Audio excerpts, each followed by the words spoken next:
Assalamu alaikum wa rahmatullahi wa barakatu. Yan uwa masu kallo kuma da bibiyar wannan tasha tamu mai albarka ta Al-Ihsan TV. Muna farin cikin sanar da ku ci gaba da ake samu akan wannan tasha tamu ta Al-Ihsan TV.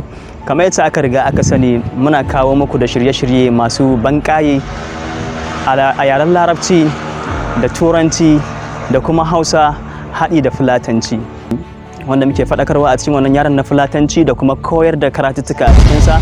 Insha Allahu ta'ala fuɗai jande dardabtere al'akhdari. Sannan abin da ya shafi harkar Larabci shi ma muna kawo shirye-shirye na faɗakarwa haɗi da abin da ya shafi koyar da Larabci shi ma tun daga tushe. Ibara ta gaba da za mu koya a Larabci shine